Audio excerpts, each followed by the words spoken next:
Hello everyone, आप सभी का फिर से स्वागत है। यह घटना चक्र इतिहास का डिस्कशन है और हमारा टॉपिक चल रहा है मौर्य साम्राज्य। मौर्य साम्राज्य से रिलेटेड कुछ प्रश्न बचे हुए हैं, पहले इनको कवर करते हैं। तो चलिए स्टार्ट करते हैं। 41, सांची का स्तूप किसने बनवाया था? सांची का स्तूप किसने बनवाया था? सही जवाब है अशोक। अशोक ने सांची का स्तूप बनवाया था, ध्यान रखिएगा। नेक्स्ट प्रश्न है प्रश्न संख्या 42, सूची 1 सूची 2 के साथ आपको मिलान करने हैं। देखिए, कौशांबी का जो संबंध है वह है घोषिताराम मठ से, यानी एक का जो है आपका सेकेंड। कुशीनगर का संबंध जो है वह है आपका, बताइए, रानाभर स्तूप। सारनाथ का संबंध जो है वह है आपका धमेक स्तूप। और श्रावस्ती का संबंध जो है सहेत महत से है। इसमें जो सही जवाब होगा सी ऑप्शन, ध्यान रखिएगा।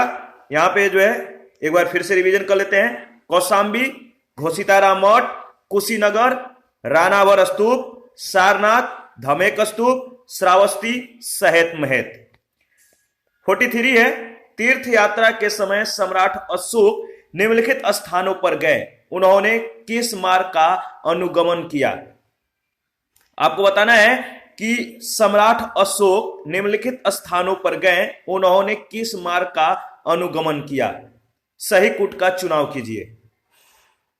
देखिए, इसका सही जवाब होगा लुम्बिनी, ठीक है, कपिलवस्तु, गया, सारनाथ, कुशीनगर और श्रावस्ती, यानी डी ऑप्शन में दिया गया है। डी ऑप्शन आपका बिल्कुल सही है। देखिए, अभिलेखीय साक्ष्यों के आधार पर बौद्ध धर्म ग्रहण करने के उपरांत अशोक ने आखेट तथा बिहार यात्राएं रोक दी, उनके स्थान पर धर्म यात्राएं प्रारंभ की। वह महात्मा बुद्ध के चरण चिन्हों से पवित्र हुए स्थानों में राजाभिषेक के 10 वर्ष बाद संबोधि यानी बोध गया और 20 वर्ष बाद रूमनी देई अभिलेख से जो है यह प्रमाणित होता है, रूमनी देई गए। उनकी पूजा की। इतिहासकार जो विसेंट ऑर्थर स्मिथ हैं, इन्होंने अपनी पुस्तक इंडियन लीजेंड ऑफ अशोक में साहित्यिक साक्ष्यों के आधार पर उपगुप्त के साथ जो है अशोक की धर्म यात्राओं का जो है क्रम इस प्रकार दिया है: लुम्बिनी, कपिलवस्तु, बोधगया, सारनाथ, कुशीनगर और श्रावस्ती। 44 नंबर है अशोक के शिलालेखों में प्रयुक्त भाषा है। अशोक के शिलालेखों में प्रयुक्त भाषा है, बताइए। सही जवाब है प्राकृतिक भाषा, यानी बी ऑप्शन। अशोक का इतिहास हमें मुख्यतः उसके अभिलेखों से ही जो है ज्ञात होता है। उसके अभिलेखों का विभाजन जो है 3 वर्गों में किया जा सकता है: शिलालेख, स्तंभलेख और गुहालेख। शिलालेख 14 विभिन्न लेखों का एक समूह है जो 8 भिन्न भिन्न स्थानों से प्राप्त किए गए हैं। यह स्थान कौन कौन से हैं? सहवाजगढ़ी है, मानसेहरा है, कालसी है, गिरनार है, धौली, जौगढ़, एरागुंडी और सुपारा है। अशोक के अधिकांश अभिलेख प्राकृतिक भाषा एवं ब्राह्मणी लिपि में लिखे गए हैं। केवल 2 अभिलेखों सहवाजगढ़ी और मानसेहरा, याद रखिएगा, सहवाजगढ़ी और मानसेहरा की लिपि जो है ब्राह्मणी न होकर खरोष्टी लिपि है। तक्षशिला से आर्मेयिक लिपि में लिखा गया एक भग्न अभिलेख सरेकुना नामक स्थान से यूनानी तथा आर्मेयिक लिपियों में लिखा गया द्विभाषीय यूनानी एवं सीरियाई भाषा अभिलेख तथा लंगमान नामक स्थान से आर्मेयिक लिपि में लिखा गया अशोक का अभिलेख प्राप्त हुआ है, ध्यान रखिएगा। 45 नंबर प्रश्न है निम्नलिखित में से कौन सा अशोक कालीन अभिलेख खरोष्टी लिपि में है? कौन सा अशोक कालीन अभिलेख खरोष्टी लिपि में है? सही जवाब है सहवाजगढ़ी, सी ऑप्शन। 46 नंबर है पत्थर पर प्राचीनतम शिलालेख किस भाषा में थे? पत्थर पर प्राचीनतम शिलालेख किस भाषा में थे? सही जवाब है प्राकृतिक भाषा में, सी ऑप्शन। 47 है ब्राह्मणी लिपि का प्रथम उद्वाचन किस पर उत्कीर्ण अक्षरों से किया गया? ब्राह्मणी लिपि का प्रथम उद्वाचन किस पर उत्कीर्ण अक्षरों से किया गया? तो पत्थर की पट्टियों पर। ए ऑप्शन आपका बिल्कुल सही है, ध्यान रखिएगा। देखिए, ब्राह्मणी लिपि का प्रथम उद्वाचन पत्थर के पट्टियों यानी शिलालेखों पर उत्कीर्ण अक्षरों से किया गया था। इस कार्य को संपादित करने वाले प्रथम विद्वान सर जेम्स प्रिंसेप थे, जिन्होंने अशोक के अभिलेखों को पढ़ने का जो है श्रेय हासिल किया। 48 है अशोक के शिलालेखों को सर्वप्रथम किसने पढ़ा था? तो आपको मालूम है सही जवाब क्या होगा, जेम्स प्रिंसेप, यानी सी ऑप्शन। 49 है, अशोक के अभिलेखों को सर्वप्रथम पढ़ा था। तो अशोक के अभिलेखों को सर्वप्रथम किसने पढ़ा था? सही जवाब होगा जेम्स प्रिंसेप। 50 नंबर है, ब्राह्मणी लिपि को सर्वप्रथम किसने पढ़ा? ब्राह्मणी लिपि को सर्वप्रथम किसने पढ़ा? सही जवाब है जेम्स प्रिंसेप। 51 नंबर है, अशोक के शिलालेखों को पढ़ने वाला प्रथम अंग्रेज कौन था? अशोक के शिलालेखों को पढ़ने वाला प्रथम अंग्रेज कौन था? सही जवाब है जेम्स प्रिंसेप।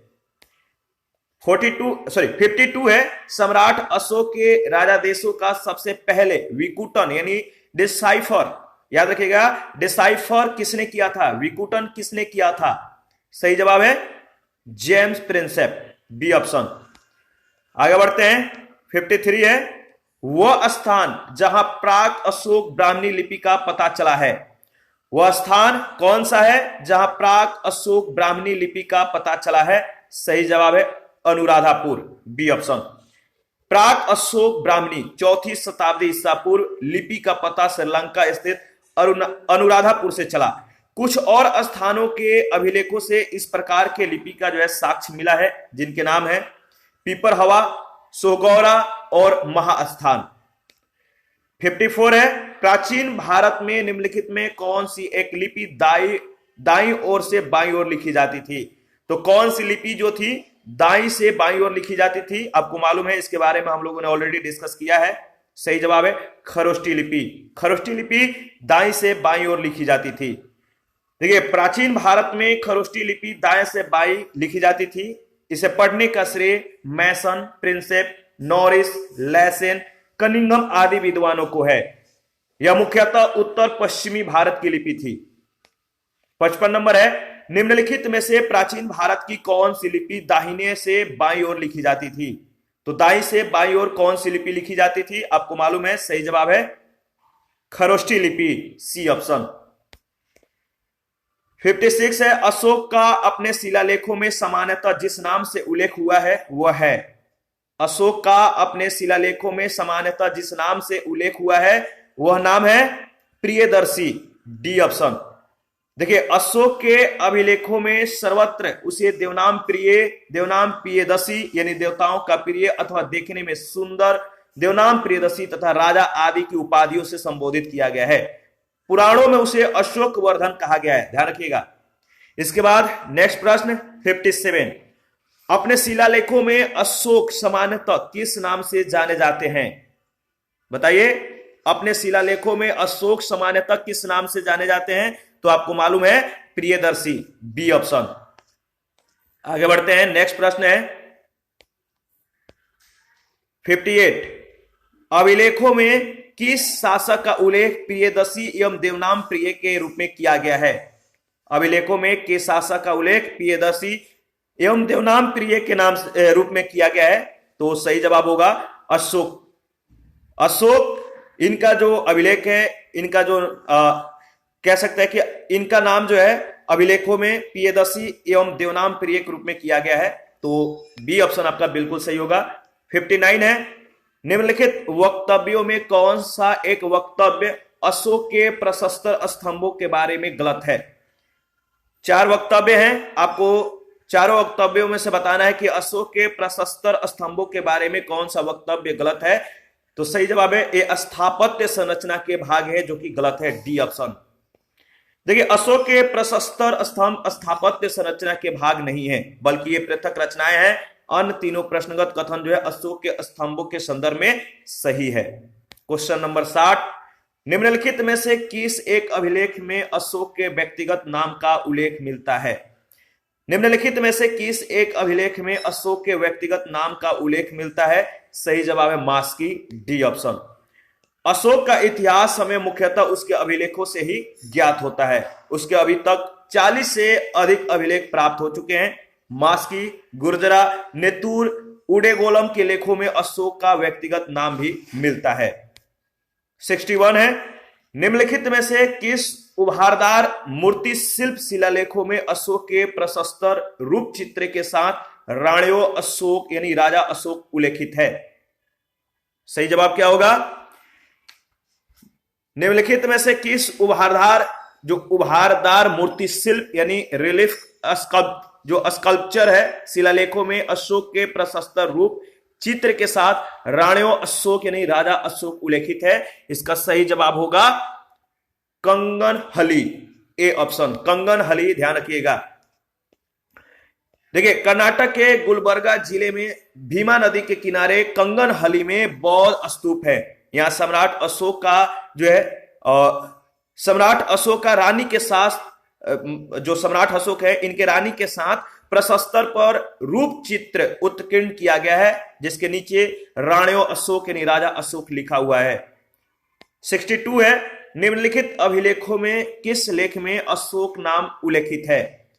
किस अभिलेख में अशोक नाम उल्लेखित है? तो सही जवाब है मास्की का लघु शिलालेख, याद रखिएगा। 63 है, निम्नलिखित अभिलेखों में से किसमें अशोक का नामो उल्लेख हुआ है? निम्नलिखित अभिलेखों में से किसमें अशोक का नामो उल्लेख हुआ है? तो सही जवाब है गुर्जरा अभिलेख में, ठीक है, ए ऑप्शन आपका बिल्कुल सही है। 64, अशोक का रुमनीदेई स्तंभ संबंधित है। अशोक का रुमनीदेई स्तंभ किससे संबंधित है? तो बुध के जन्म से, ध्यान रखिएगा। अशोक ने अपने राजाभिषेक के 20 वर्ष बाद लुबनी की यात्रा की और वहां एक शिला स्तंभ यानी रुमनीदेई लघु स्तंभ लेख जो है स्थापित किया।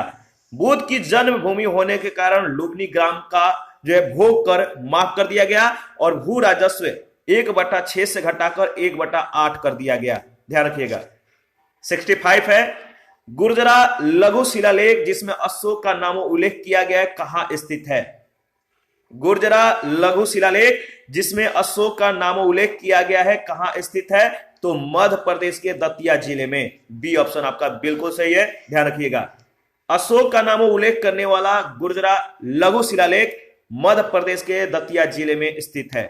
आगे बढ़ते हैं, नेक्स्ट प्रश्न 66 है, केवल वह स्तंभ जिसमें अशोक ने स्वयं को मगध का सम्राट बताया है। वह स्तंभ जिसमें अशोक ने स्वयं को मगध का सम्राट बताया है वह स्तंभ है भाब्रू स्तंभ, यानी डी ऑप्शन। भाब्रू यानी वैराट स्तंभ लेख में अशोक ने स्वयं को मगध का सम्राट बताया है। यही अभिलेख अशोक को बौद्ध धर्मावलंबी प्रमाणित करता है, याद रखिएगा भाब्रू स्तंभ लेख। 67 नंबर है, कालसी किसके लिए प्रसिद्ध है? कालसी प्रसिद्ध है किसके लिए? तो अशोक के शिलालेख के कारण जो है कालसी प्रसिद्ध है, सी ऑप्शन आपका बिल्कुल सही है। कालसी उत्तराखंड के देहरादून जिले में स्थित है, यहां से अशोक का शिलालेख मिला है, इसलिए कालसी का ऐतिहासिक महत्व है। 68 है, उत्तराखंड में सम्राट अशोक के शिलालेखों की एक प्रति कहां मिली थी? उत्तराखंड में सम्राट अशोक के शिलालेखों की एक प्रति कहां मिली थी? सही जवाब है कालसी, डी ऑप्शन। कालसी कहां है आपको मालूम है, आपको पता है। 69 है, कलिंग युद्ध की विजय तथा क्षत्रियों का वर्ण अशोक के किस शिलालेख में है? कलिंग युद्ध की विजय तथा उसे होने वाले क्षत्रियों का वर्ण जो है अशोक के किस शिलालेख में वर्णित है? तो शिलालेख 13 में, याद रखिएगा शिलालेख 13। अशोक के राजकाल की पहली बड़ी घटना कलिंग युद्ध और इसमें अशोक की विजय थी। अशोक के 13वें शिलालेख से इस युद्ध के संदर्भ में स्पष्ट साक्ष्य मिलते हैं। यह घटना अशोक के शासनकाल के 8 वर्ष बाद अर्थात 261 ईसा पूर्व में घटित हुई। इस शिलालेख में उसने कलिंग युद्ध से हुई पीड़ा पर अपना दुख और पश्चाताप व्यक्त किया है। तो 13वें शिलालेख में अशोक ने कलिंग युद्ध से हुई पीड़ा पर जो है क्या किया है? अपना दुख और पश्चाताप व्यक्त किया है, ध्यान रखिएगा। 70 नंबर प्रश्न है, कलिंग युद्ध का विवरण हमें ज्ञात होता है। कलिंग युद्ध का विवरण हमें ज्ञात होता है 13वें शिलालेख के द्वारा, ए ऑप्शन आपका बिल्कुल सही है, ध्यान रखिएगा। 71 है, अशोक के निम्न अभिलेखों में पूर्ण रूपेण धार्मिक सहिष्णुता के प्रति समर्पित कौन सा अभिलेख है? अशोक के निम्न अभिलेखों में से पूर्ण रूपेण धार्मिक सहिष्णुता के प्रति समर्पित कौन सा अभिलेख है? सही जवाब है अभिलेख 12, बी ऑप्शन। 12वें अभिलेख, ध्यान रखिएगा अशोक के दीर्घ शिलालेख 12वें में सभी संप्रदायों के सार की वृद्धि होने की कामना की गई है। धार्मिक सहिष्णुता के लिए पालनीय उपाय इसमें बताए गए हैं। 72 है, निम्नलिखित में से किस शासक ने अपनी प्रजा को इस अभिलेख के माध्यम से परामर्श दिया? कोई व्यक्ति जो अपने संप्रदाय को महिमा मंडित करने की दृष्टि से अपने धार्मिक संप्रदाय की प्रशंसा करता है या अपने संप्रदाय के प्रति अत्यधिक भक्ति के कारण अन्य संप्रदायों की निंदा करता है, वह अपितु अपने संप्रदाय को गंभीर रूप से हानि पहुंचाता है। बताइए, निम्नलिखित में से किस शासक ने अपनी प्रजा को इस अभिलेख के माध्यम से जो है परामर्श दिया? इसका सही जवाब क्या होगा? आपको मालूम है? देखिए, इसका सही जवाब है किसने? तो अशोक ने। अशोक ने जो है अपने शिलालेख में इस परामर्श के माध्यम से कि कोई भी व्यक्ति जो है अपने संप्रदाय को अगर महिमा मंडित करता है और धार्मिक संप्रदाय की प्रशंसा करता है या अपने संप्रदाय के प्रति अत्यधिक भक्ति के कारण अन्य संप्रदायों की निंदा करता है, तो अपने संप्रदाय को गंभीर रूप से क्या करता है? हानि पहुंचाता है। यह बात अशोक ने परामर्श के तौर पे शिलालेख में जो है वर्णित किया। और 73 है, अशोक के जो प्रमुख शिलालेख संगम राज के विषय में हमें बताते हैं उनमें सम्मिलित है। अशोक के जो प्रमुख शिलालेख संगम राज के विषय में हमें बताते हैं उनमें सम्मिलित है। बताइए, तो सेकंड और 13वां शिलालेख, दूसरा और 13वां शिलालेख है, इसमें जो है संगम राज के विषय में हमें जो है ज्ञान प्राप्त होता है या इनके विषय में हमें जो है यहाँ पे सूचनाएं मिलती हैं। तो याद रखिएगा, दूसरा और 13वां शिलालेख। अशोक के दूसरे और 13वें शिलालेख में संगम राज्यों के चोल, पांड्य, सत्यपुत और केरलपुत सहित ताम्रपाणी यानी श्रीलंका की सूचना मिलती है। 74 नंबर प्रश्न है, निम्नलिखित में से किस दक्षिणी राज्य का उल्लेख अशोक के अभिलेख में नहीं है? निम्नलिखित में से किस दक्षिणी राज्य का उल्लेख अशोक के अभिलेख में नहीं है? सही जवाब है, बताइए, सातवाहन। याद रखिएगा, सातवाहन, डी ऑप्शन इसमें दिया गया है। 75 नंबर है, टालेमी फिलाडेल्फस जिसके साथ अशोक के राजनयन संबंध थे, कहां का शासक था? टालेमी फिलाडेल्फस जिसके साथ अशोक के राजनय संबंध थे, कहां का शासक था? तो यह मिस्र का था, बी ऑप्शन। मौर्य शासक अशोक के 13वें शिलालेख से यह ज्ञात होता है कि अशोक के 5 यवन राजाओं के साथ जो है मैत्रीपूर्ण संबंध थे, जिनमें अंतियोक यानी एंटियोकस सेकेंड थियोस सीरियस का शासक था। तुर्मय या तुर्माय जो टॉलमी सेकेंड फिलाडेल्फस मिस्र का राजा था। अंतकिनी यानी एंटीगोनस गोनातास मैसिडोनिया का या मकदुनिया का राजा था। मग साइरिन का शासक और अलिक सुंदर जो अलेक्जेंडर एपाइरस या एपीरस का राजा। तो याद रखिएगा, 5 यवन राजाओं के साथ जो है मौर्य शासक अशोक के मैत्रीपूर्ण संबंध थे। अंत्योक, तुर्मय या तुर्माय, अंतकिनी, मग और अलिक सुंदर। 76 नंबर प्रश्न है, अशोक का समकालीन तुर्मय कहां का राजा था? अशोक का समकालीन तुर्मय कहां का राजा था? कुछ ही सेकंड पहले हम लोगों ने डिस्कस किया है। सही जवाब है मिस्र। 77 नंबर है, निम्नलिखित में से किस राजवंश के शासकों के सुदूर देशों जैसे सीरिया एवं मिस्र के साथ राजकीय संबंध थे? निम्नलिखित में से किस राजवंश के शासकों के सुदूर देशों जैसे सीरिया और मिस्र के साथ राजकीय संबंध थे? सही जवाब है मौर्य के, सी ऑप्शन।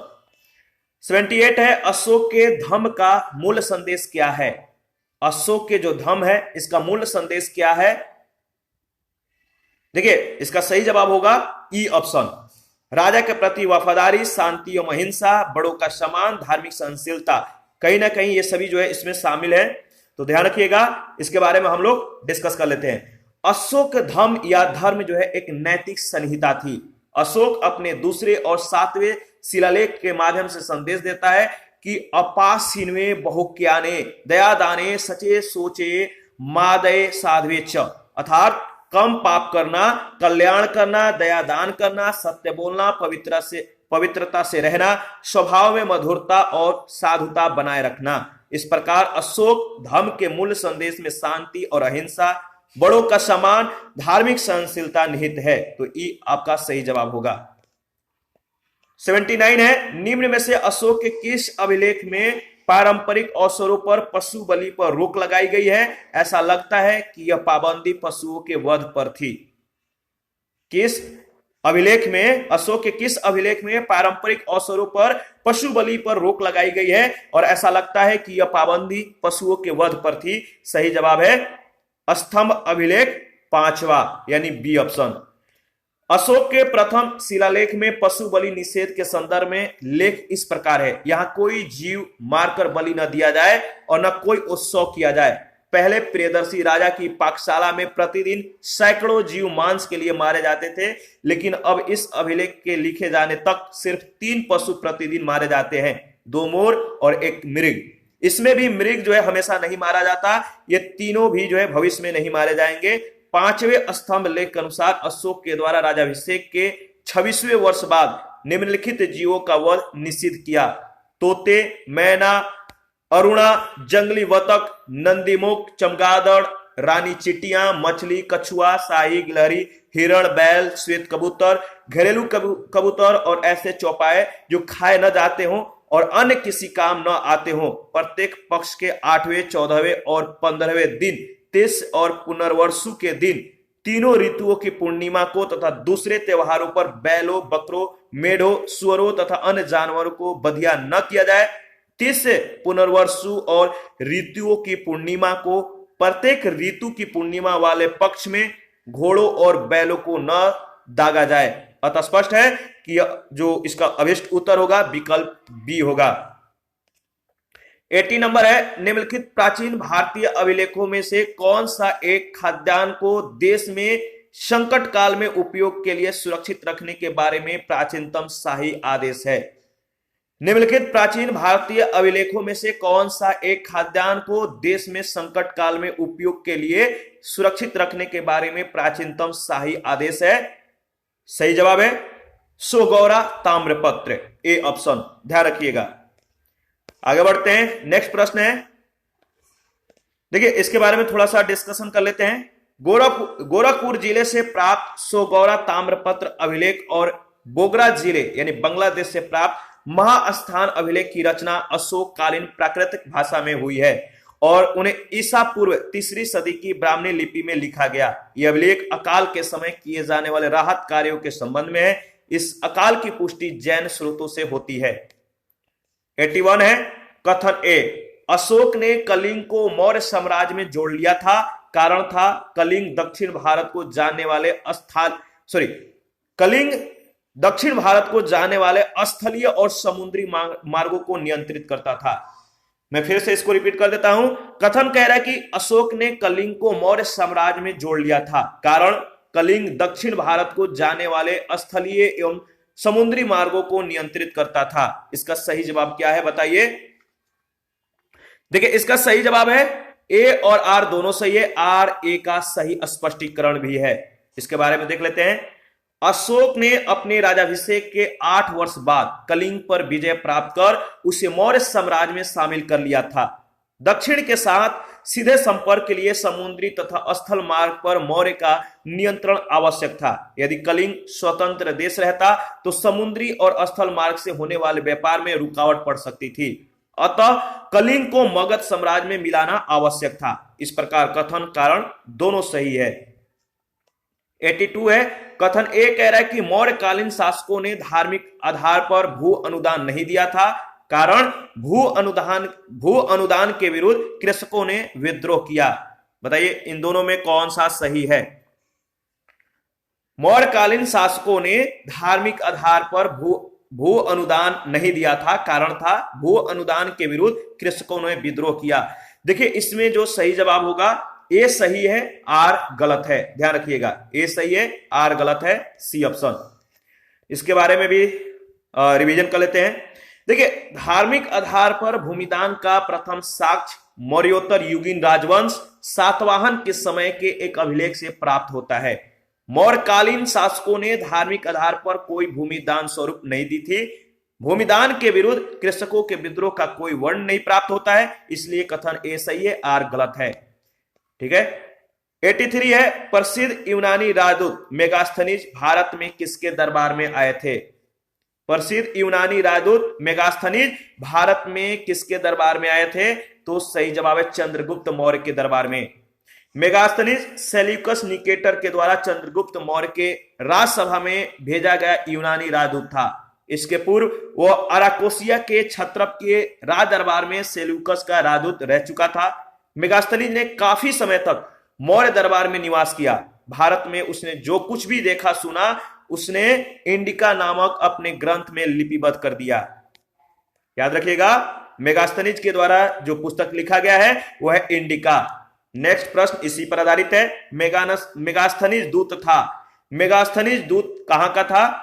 तो मेगास्थनीज दूत जो था वो सेल्यूकस निकेटर का राजदूत था। ए ऑप्शन आपका बिल्कुल सही है। और 85 में पूछा गया है कि किसके शासन काल में मेगास्थनीज भारत आया? मेगास्थनीज किसके शासन काल में भारत आया था? तो चंद्रगुप्त मौर्य के शासन काल में। 86 है, मौर्य साम्राज्य का 7 वर्गों में विभाजन का विशेष रूप से उल्लेख किया गया है। किसमें किया गया है? मौर्य साम्राज्य का 7 वर्गों में विभाजन का विशेष रूप से उल्लेख किया गया है मेगास्थनीज की पुस्तक इंडिका में। तो डी ऑप्शन आपका बिल्कुल सही है, इसको ध्यान रखिएगा। इसके बारे में डिस्कस कर लेते हैं। मेगास्थनीज ने अपनी पुस्तक इंडिका में भारतीय समाज को 7 श्रेणियों में विभाजित किया है। दार्शनिक, कृषक, पशुपालक, कारीगर, योद्धा, निरीक्षक और सभासद। मेगास्थनीज भारतीय समाज में दास प्रथा के प्रचलित होने का उल्लेख नहीं करता है। मौर्य काल में कोई भी व्यक्ति न तो अपनी जाति से बाहर विवाह कर सकता था और न ही उसे भिन्न पेशा अपना सकता था। 87 है, मेगास्थनीज ने भारतीय समाज को कितनी श्रेणियों में विभाजित किया? सही जवाब है, आपको मालूम है कितने श्रेणियों में विभाजित किया था? सही जवाब है 7 श्रेणियों में। 88 है, निम्नलिखित में से किस स्रोत में उल्लेखित है कि प्राचीन भारत में दासता नहीं थी? निम्नलिखित में से किस स्रोत में उल्लेखित है कि प्राचीन भारत में दासता नहीं थी? तो सही जवाब है मेगास्थनीज की इंडिका में, सी ऑप्शन। 89 है, मौर्य साम्राज्य का विभाजन 7 वर्गों में विशेष तौर पर उल्लेखित है। मौर्य साम्राज्य का विभाजन 7 वर्गों में विशेष तौर पर उल्लेखित है मेगास्थनीज की इंडिका में, डी ऑप्शन। 89 के बाद 90 नंबर है, मौर्य काल में टैक्स को छुपाने के लिए इनमें से क्या दंड दिया जाता था? टैक्स चोरी करने के लिए जो दंड दिया जाता था, जो टैक्स चोरी करते थे उनको मृत्यु दंड दिया जाता था मौर्य काल में। ध्यान रखिएगा, ए ऑप्शन आपका बिल्कुल सही है। इसके बारे में देख लेते हैं। देखिए, मेगास्थनीज की पुस्तक इंडिका में पाटलिपुत्र के नगर प्रशासन का वर्णन मिलता है। इसके अनुसार पाटलिपुत्र नगर का प्रशासन 30 सदस्यों की विभिन्न समितियों के द्वारा होता था। इसकी कुल 6 समितियां होती थी, जो प्रत्येक समिति में 5 सदस्य होते थे। छठी समिति का कार्य जो था बिक्री कर वसूल करना था। विक्रय कर मूल्य का 10वें भाग के रूप में वसूल किया जाता था। करों की चोरी करने वालों को मृत्यु दंड दिया जाता था। इसलिए सही जवाब ए ऑप्शन होगा। 91, वह स्रोत जिसमें पाटलिपुत्र के प्रशासन का वर्ण उपलब्ध है। वह स्रोत जिसमें पाटलिपुत्र के प्रशासन का वर्ण उपलब्ध है वह है इंडिका, मेगास्थनीज के द्वारा लिखा गया इंडिका। याद रखिएगा। 92 है, निम्नलिखित में से कौन सा स्रोत मौर्यों के नगर प्रशासन का विस्तृत विवरण प्रस्तुत करता है? निम्नलिखित में से कौन सा स्रोत मौर्यों के नगर प्रशासन का विस्तृत विवरण प्रस्तुत करता है? सही जवाब होगा मेगास्थनीज की इंडिका, बी ऑप्शन। 93, मेगास्थनीज की पुस्तक का क्या नाम है? मेगास्थनीज की पुस्तक का नाम है इंडिका। ध्यान रखिएगा। 94 है, सेम क्वेश्चन, इंडिका का मूल लेखक कौन है? इंडिका का मूल लेखक है मेगास्थनीज, बी ऑप्शन। 95 भी सेम क्वेश्चन, इंडिका का लेखक कौन था? तो इंडिका किसके द्वारा लिखा गया था? तो सही जवाब है मेगास्थनीज के द्वारा। ध्यान रखिएगा। आगे बढ़ते हैं, नेक्स्ट क्वेश्चन। 96 है, इंडिका का लेखक कौन था?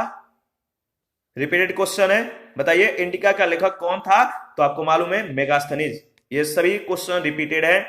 97 है, वर्तमान नगर पालिका प्रशासन का कौन सा कार्य मौर्य काल से जारी है? बहुत इंपॉर्टेंट प्रश्न है। वर्तमान नगर पालिका प्रशासन का कौन सा कार्य मौर्य काल से जारी है? सही जवाब है जन्म और मृत्यु का पंजीकरण, सी ऑप्शन।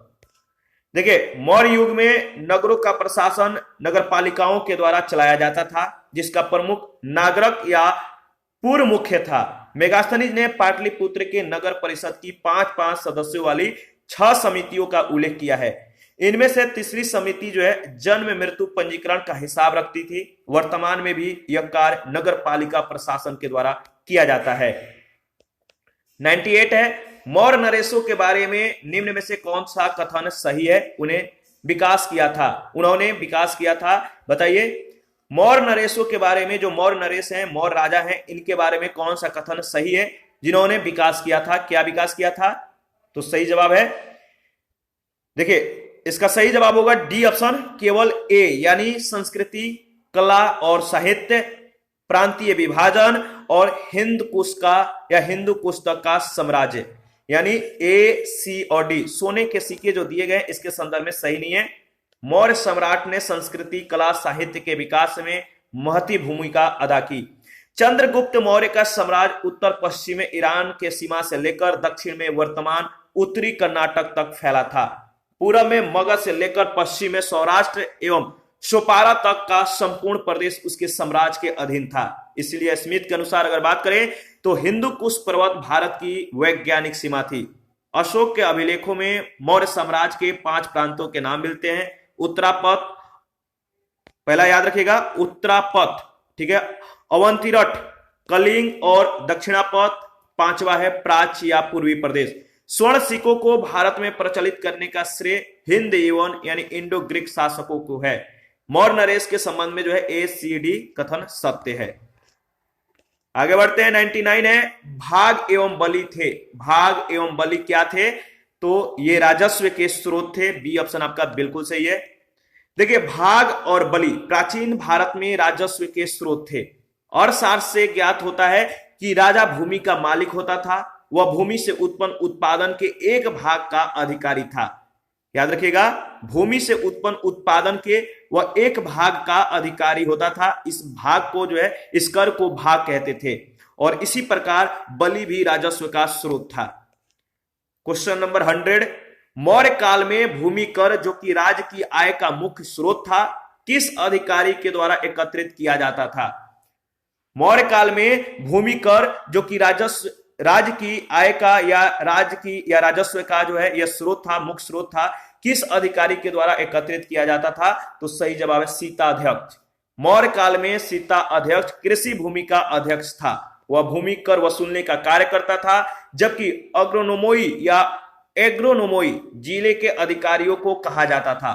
शुल्काध्यक्ष विभिन्न प्रकार के व्यवसाय और व्यापार कर वसूल करता था। और अक्राध्यक्ष यानी अकाराध्यक्ष खानों का नियंत्रण करता था। याद रखिएगा। क्वेश्चन नंबर 101, मौर्य काल में सीता से तात्पर्य है। सीता से क्या तात्पर्य है? तो देखिए सही जवाब है राजकीय भूमि से प्राप्त आय। जो सीता से तात्पर्य है राजकीय भूमि से प्राप्त आय।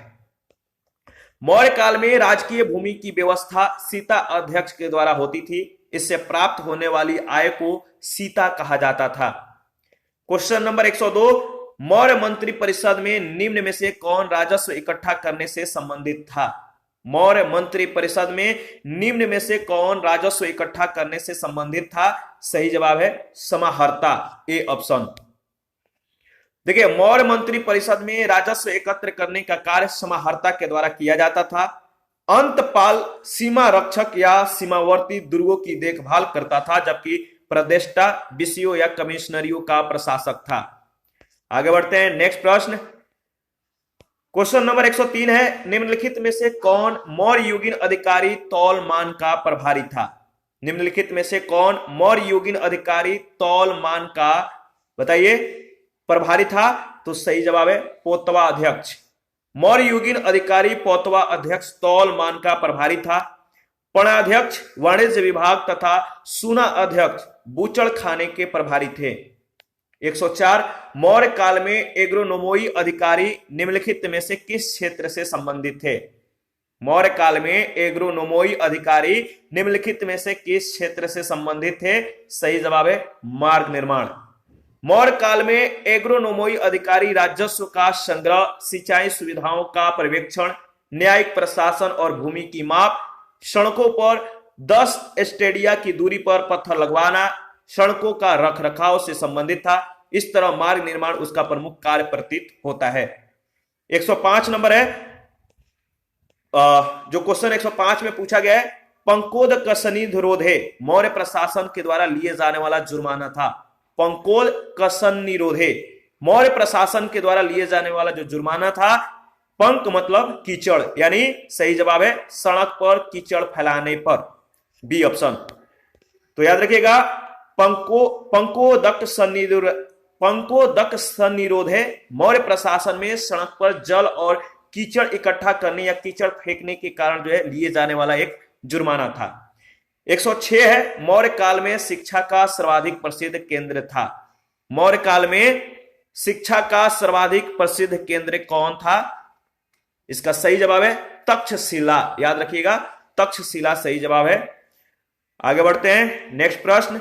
अच्छा, इसके बारे में थोड़ा डिस्कस कर लेते हैं।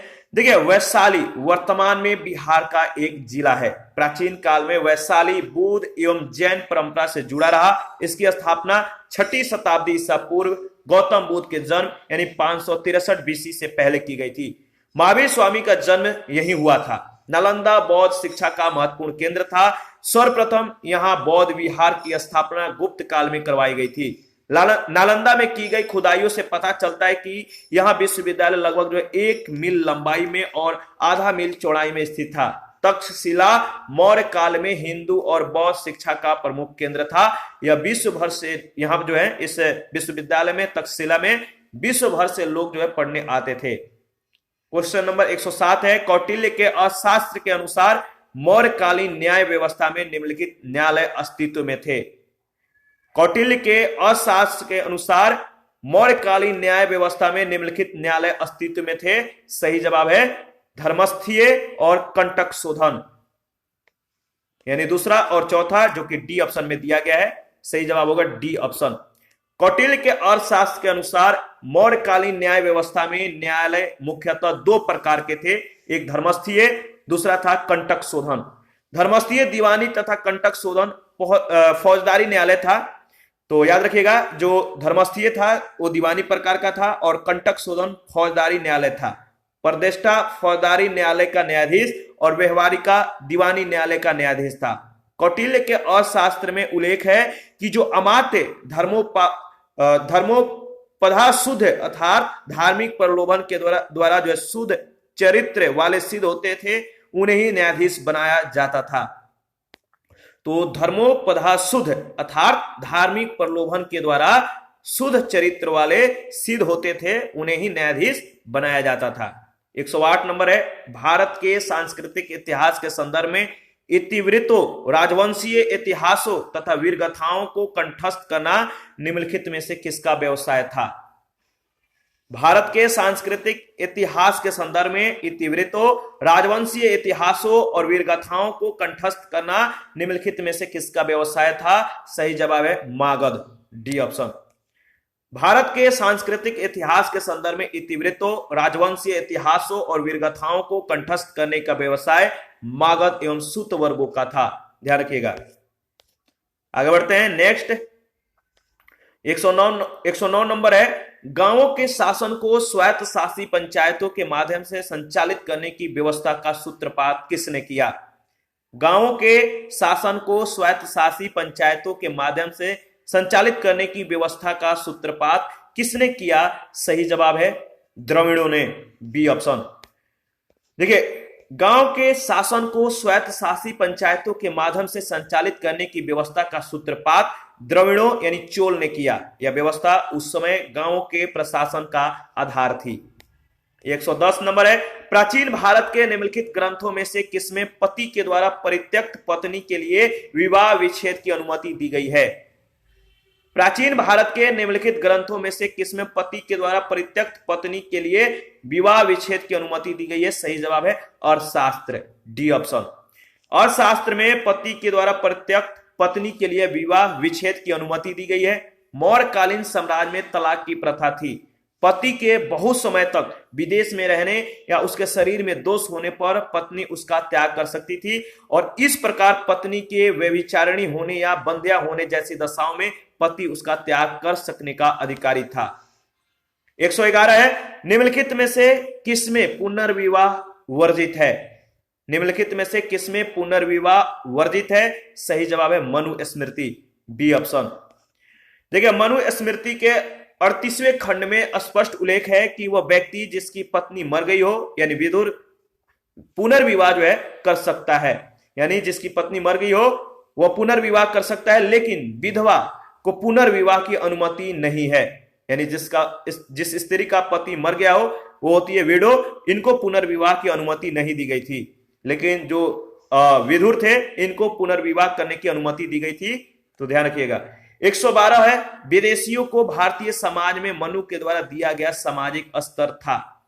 विदेशियों को भारतीय समाज में मनु के द्वारा दिया गया सामाजिक स्तर था व्रात्य क्षत्रियों का। बी ऑप्शन सही जवाब है, व्रात्य क्षत्रियों का। आगे बढ़ते हैं। देखिए विदेशियों को भारतीय समाज में मनु के द्वारा व्रात्य क्षत्रियों का सामाजिक स्तर दिया गया था। 113 है निम्नलिखित व्यक्ति भारत में किसी न किसी समय आए। निम्नलिखित व्यक्ति भारत में किसी न किसी समय आए, इनका जो सही कालानुक्रम है उसको बताइए।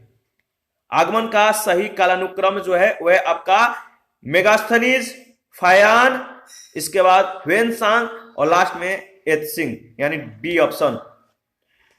यूनानी शासक सेल्यूकस ने मेगास्थनीज नामक अपना एक राजदूत चंद्रगुप्त मौर्य के दरबार में भेजा था। वह बहुत दिनों तक पाटलिपुत्र में रहा। भारत पर उसने इंडिका नामक पुस्तक की जो है रचना की थी। चीनी यात्री फायान ने चंद्रगुप्त सेकंड के समय भारत की यात्रा की थी। चीनी यात्री ह्वेनसांग हर्षवर्धन के समय भारत आया। एत्सिंग 7वीं सदी में भारत आया, जो कि चीनी यात्री था। जो एत्सिंग था यह 7वीं सदी में आता है और यह जो है चीनी यात्री था। 114 में सूची 1 सूची 2 के साथ जो है आपको मिलान करना है, ठीक है। तो मिलान करिए, बहुत इंपॉर्टेंट प्रश्न है। इन सब के बारे में हम लोगों ने डिस्कस ऑलरेडी कर लिया है। देखिए चंद्रगुप्त है, इनका जो संबंध है सैंड्रोकोटस से है। चंद्रगुप्त, सैंड्रोकोटस, बिंदुसार, अमित्रघात, अशोक, प्रियदर्शी, चाणक्य, विष्णुगुप्त, यानी आपका सही जवाब है सी ऑप्शन। ध्यान रखिएगा। आगे बढ़ते हैं।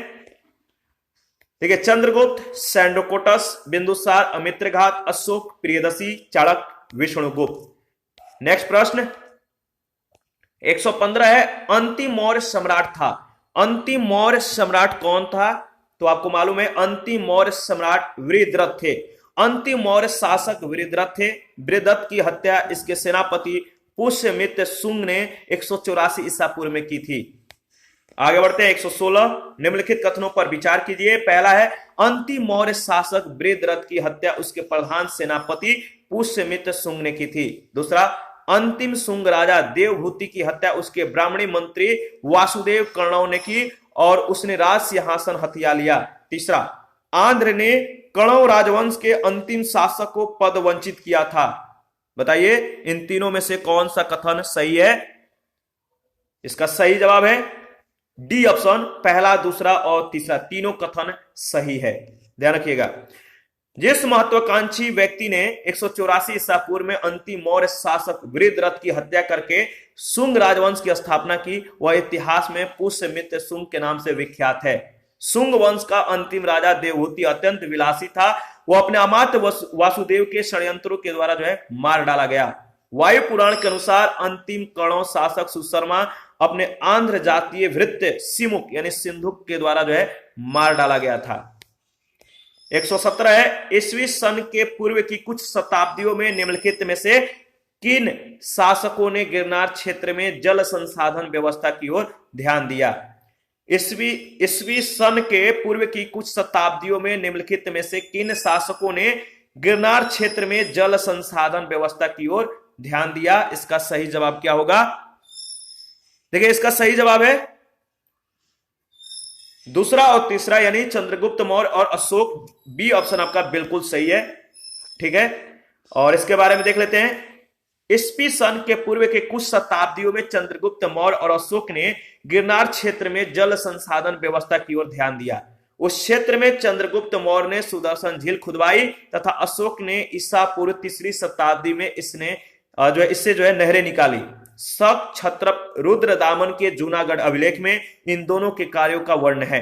जूनागढ़ के शासक रुद्रदामन ने इस झील की जो है मरम्मत कराई थी।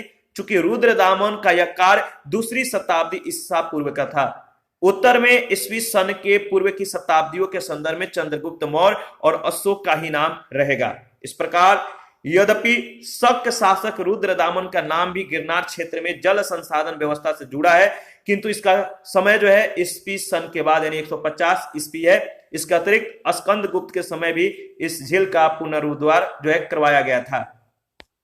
118 है, जल की आवश्यकता को ध्यान में रखते हुए जिस प्रथम शासक ने गिरनार क्षेत्र में एक झील का निर्माण करवाया था वह है। जल की आवश्यकता को ध्यान में रखते हुए जिस प्रथम शासक ने गिरनार क्षेत्र में एक झील का निर्माण करवाया वह था चंद्रगुप्त मौर्य। याद रखिएगा ए ऑप्शन। 119 है, निम्नलिखित में से किस अभिलेख में चंद्रगुप्त और अशोक दोनों का उल्लेख किया गया है?